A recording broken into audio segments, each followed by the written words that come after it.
But let's before we get into video games, let's talk about the sequel trilogy. So I have a list of Oh joy. just how I feel about it, and the good, bad, and the ugly. Let's start with the good. Start with the good because there are some good things despite how it turned out. Um, I like the first movie. You said you like the first movie too, right? I do. It's Yeah. actually I would have to go back and look at my official list because it would take a lot for me to like actually put together another list. Your room is really dark. Yeah, it just got dark all of a sudden. Okay. It would take me a while to put together an official list again. I did like the first movie though of the sequel trilogy. I really liked the Force Awakens. I thought it was really good.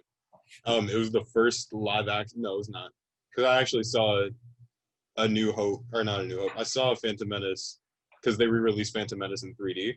Hold on one sec.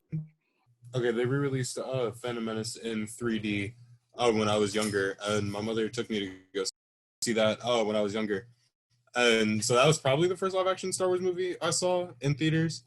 But Okay. that I was again like I was a young kid, so Yeah, I think the first one I saw in theaters was The Last Jedi. no, I saw Force. I think Force Awakens is the one that I remember. The first one that I remember Yeah, seeing in 'cause I theaters. saw the first three on TV, and then I think I also saw the prequels on TV, and I saw The Force Awakens on DVD, and um, then when The Last Jedi came out, I went and saw that in theaters, and I went to see Rise of Skywalker in theaters as well. I saw all of the sequel trilogy in theaters.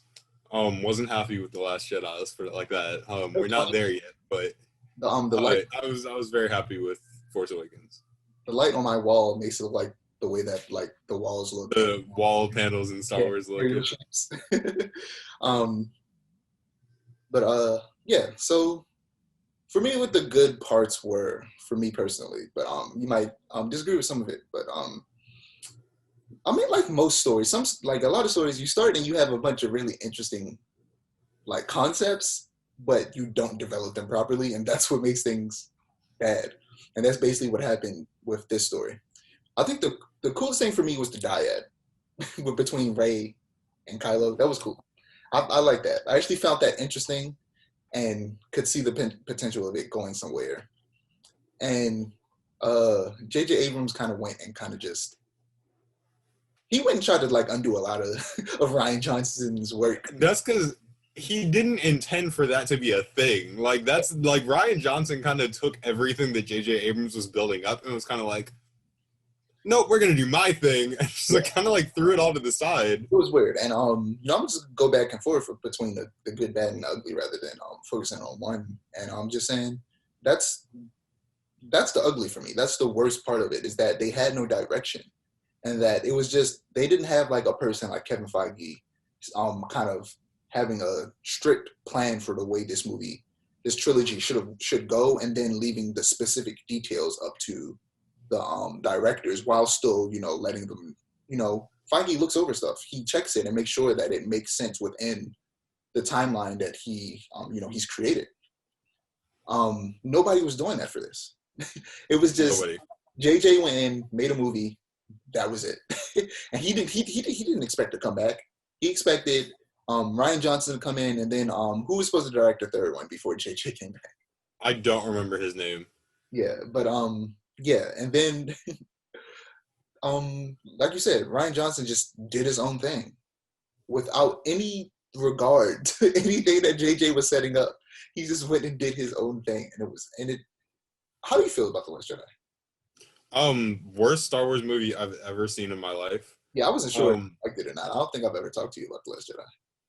it didn't feel like a Star Wars movie for one. To me, and I have friends. I have friends that like The Last Jedi. I have a friend of mine actually that is probably one of the biggest Star Wars fans I know.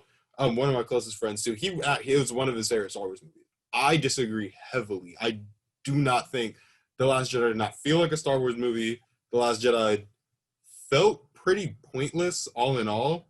All it really did was set up more of a force dyad between Rey and Kylo, and then kill off Luke. In my eyes, it's really the most that it did.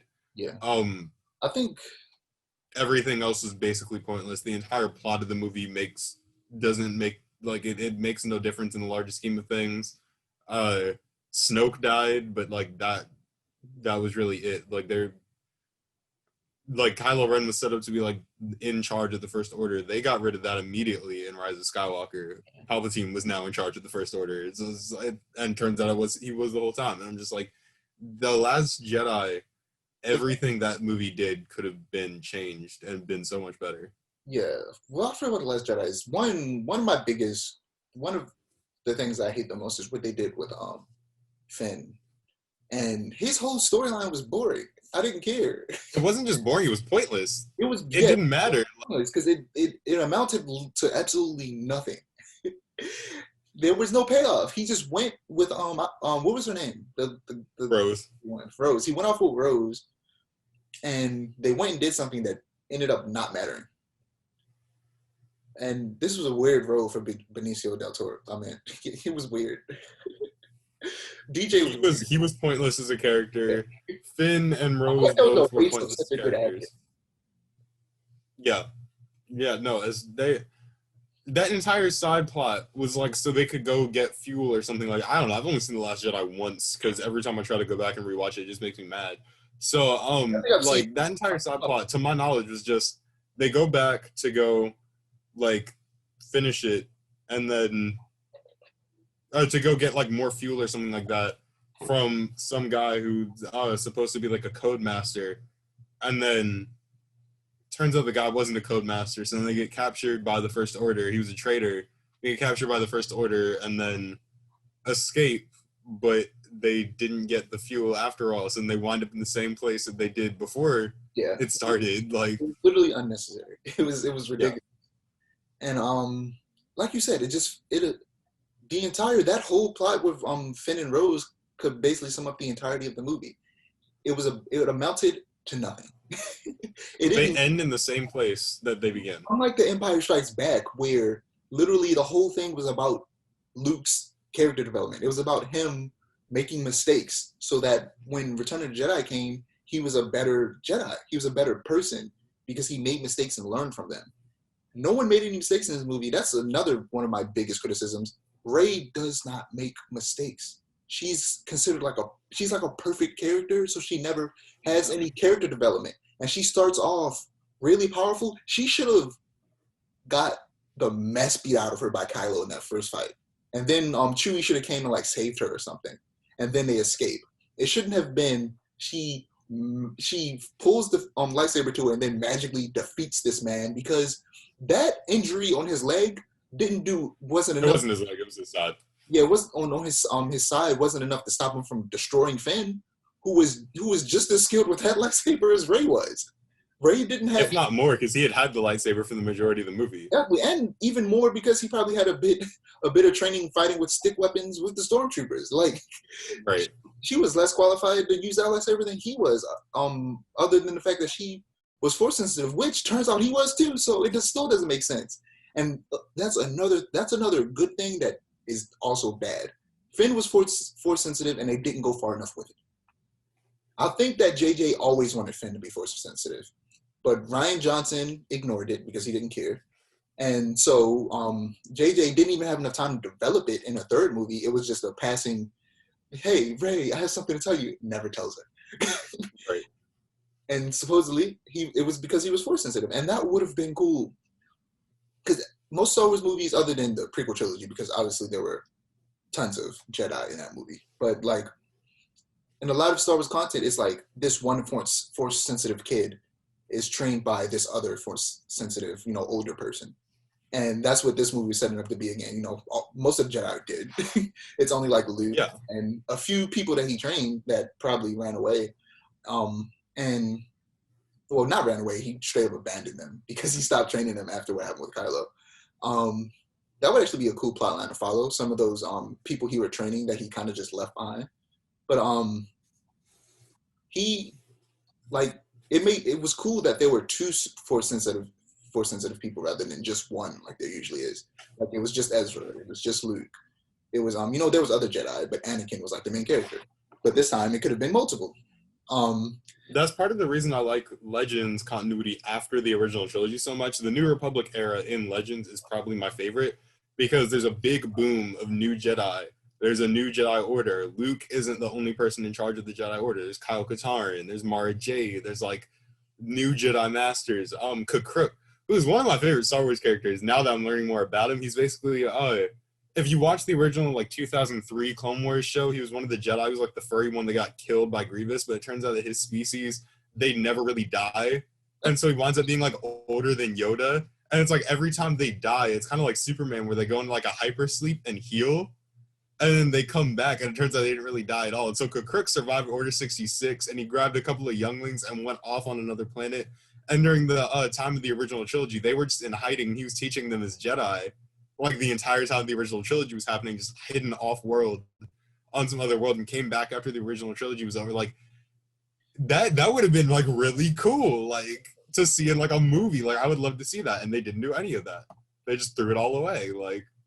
Yeah, I also like another thing I like, because I like Poe. I think Poe was a cool character, and I think Poe is one of my favorite characters in the trilogy. A great thing that they show, and the only reason it's ever good is because of how good the actors are. It's never because of, it has nothing to ever do with the writing, but their friendship is it's earnest, and you feel it, yeah, and you like it when Rey, Poe, and Finn interact with each other because they seem like actually good friends. But that has nothing to do with the writing because they definitely don't build up their friendship whatsoever. At all. It just comes out of nowhere.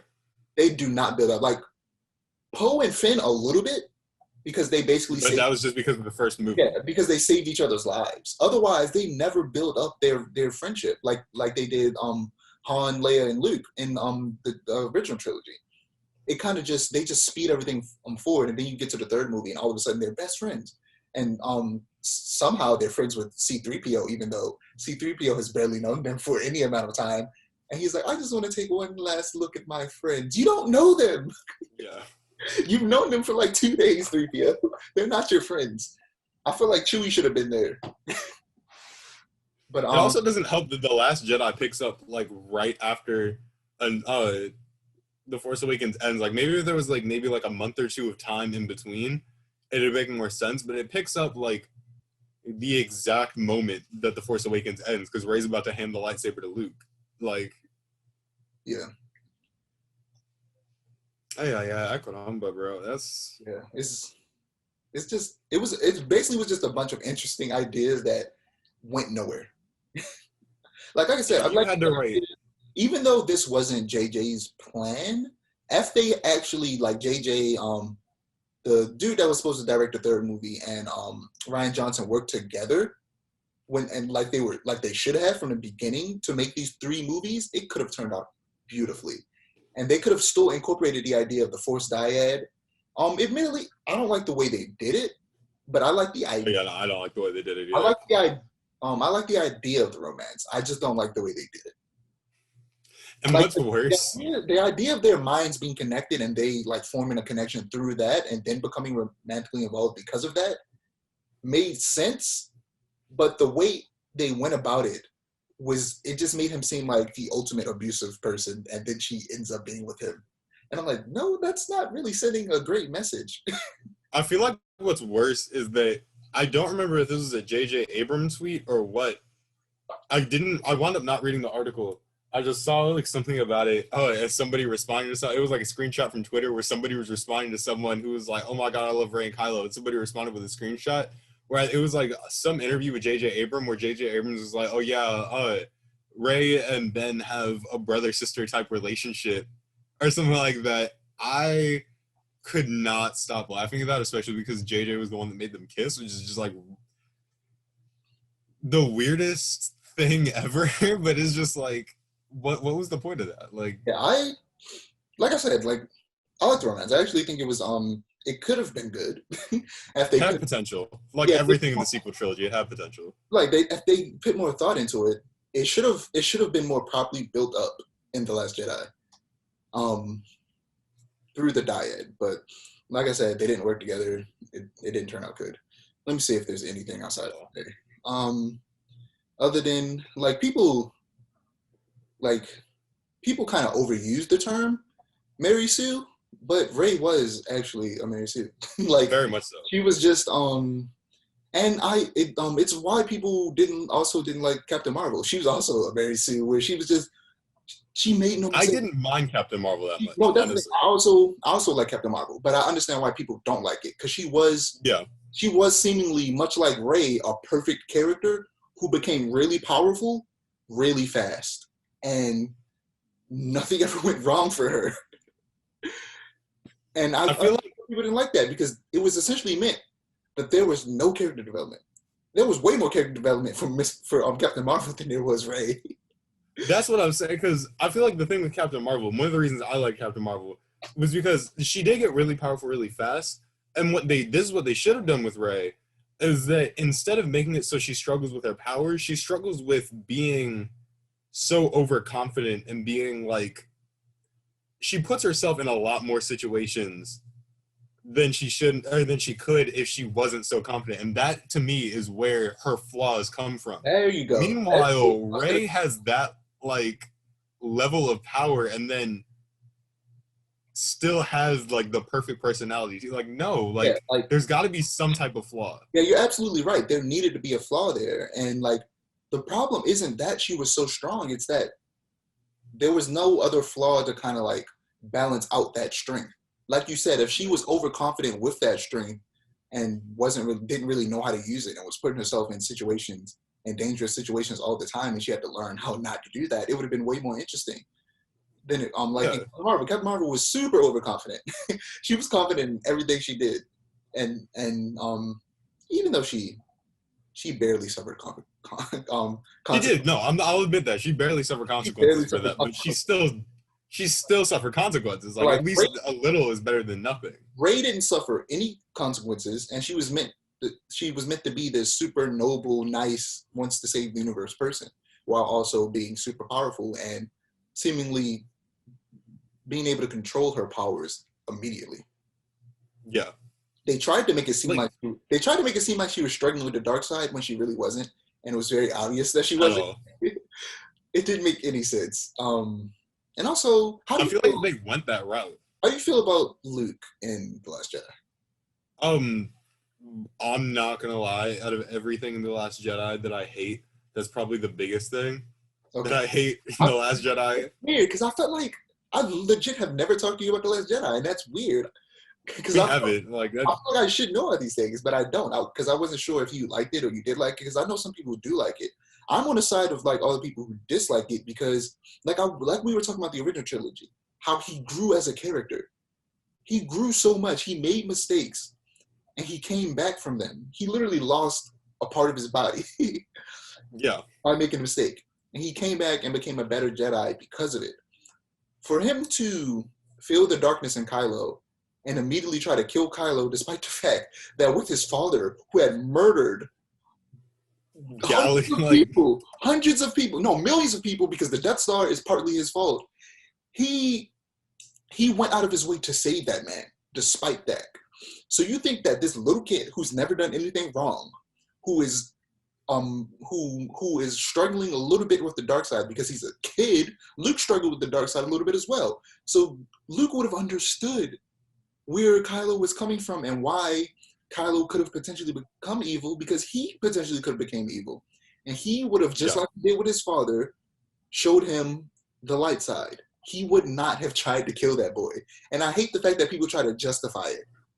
There is no justification. Luke would not have tried to kill that boy. He would have did the same thing he did with his father and tried to bring him to the light side. It made no sense that people tried to justify the fact that Rian Johnson made Luke a hermit who tried to kill his nephew for no reason. and even George Lucas, like George Lucas's plans for that. Apparently, George Lucas would have done a very similar thing, and like people are like, "Oh, well, if you don't like the sequel trilogy, you must have like, or you must like George Lucas's plans for what the sequel trilogy was going to be." But George Lucas is going to do the same thing. George Lucas No, I don't like that. George Like, Lucas has done he's had a lot of really bad ideas, and the reason any of his yeah, stuff is out good is because he has people behind him going, "Hey, George, don't do that. That no." right.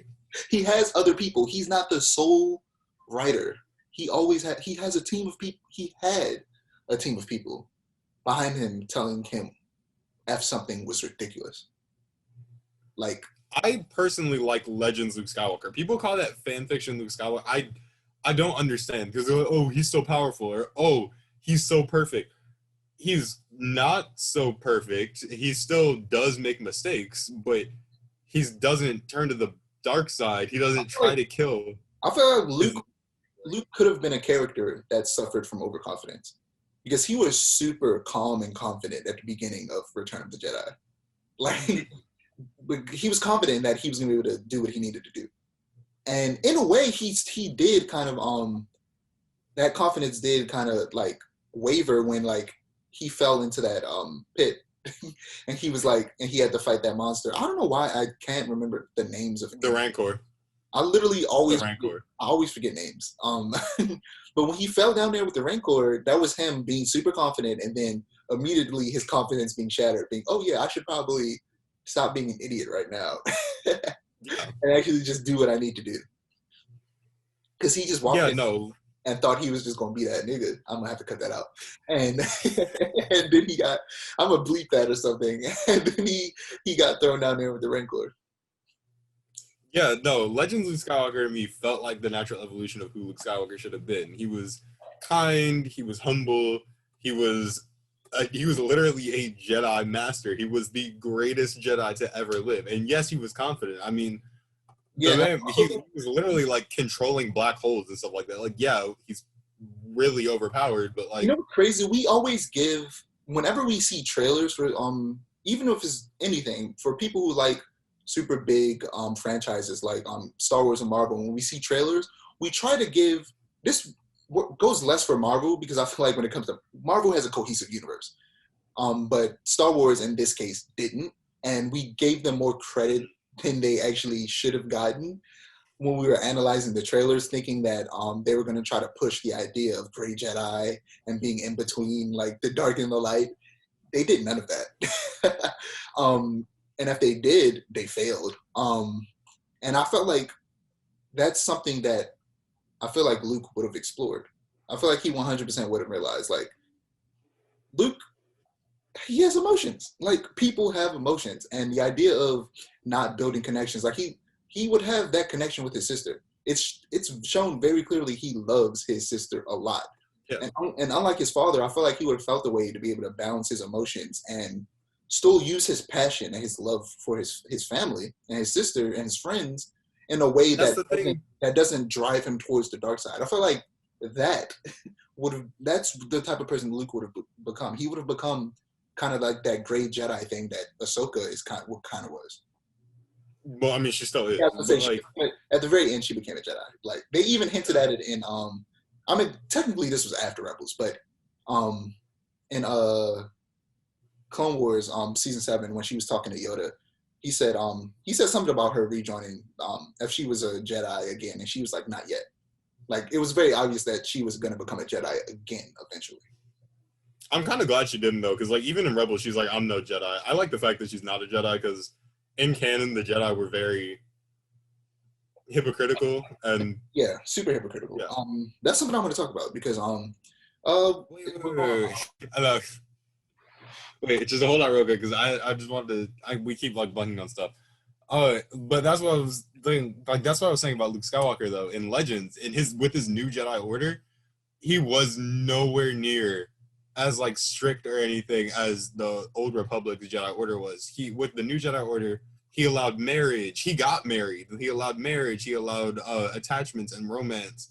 He didn't force Jedi to wear robes or use lightsabers. There were Jedi that used blasters and didn't own a lightsaber. Like it was so much different. Like he saw the flaws of the old Jedi Order and he changed them. You know what I mean? Like it wasn't the same. Like it was not the same Jedi Order. And I feel like that's a potential. The sequel trilogy had potential to like really show that, and they didn't whatsoever. Bunch of uncivilized Jedi. So uncivilized. So uncivilized. This is also in Legends, but it was in canon. And like It didn't just use kyber crystals. You literally loaded a lightsaber Yeah, in. Like the lightsaber was the throw country. lightsaber into it, and then it kills the kyber crystal, but Yeah, but it's a gun. Like you loaded it with a lightsaber. you're just carrying a mini Death Star in your hands at all times. or many Starkiller Base, because Starkiller Base used kyber crystals, didn't it? Because wasn't that The supposed Death Star used kyber crystals. I'm pretty sure the Death Star used yeah, kyber because it's crystals. supposed to be Ilum that they kept saying. Yeah. Like it was cool when I know we're gonna get to this but in the not the Last Jedi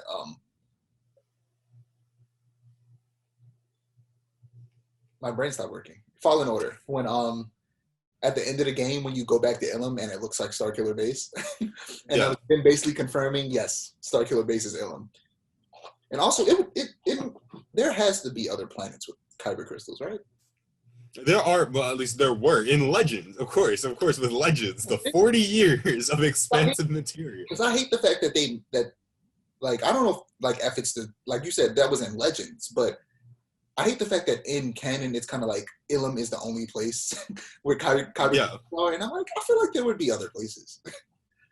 There were in Legends. I don't know if there are in canon. Maybe they just haven't expanded on that yet. But yeah, because so far, people keep getting kyber crystals, despite the fact that Ilum is a giant death laser. But what was I gonna talk about? I was gonna say, dang, I forgot. Oh, I want to talk about Knights of the Old Republic. I guess we might as well transition into video games a bit, and then we'll come back to animation and talk about the Clone Wars and Rebels. But what I like about Knights of the Old Republic, even though I'm not big in RPGs, and it's a bit too outdated for me personally. Like I have nothing. It still holds up in my opinion. I have nothing against old games. There are plenty of older games I'll play, but that's just one that's just it's not too old because it's not that old. But just the gameplay loop is too old. The loop of the game. I'm telling you, man, you just have to play it.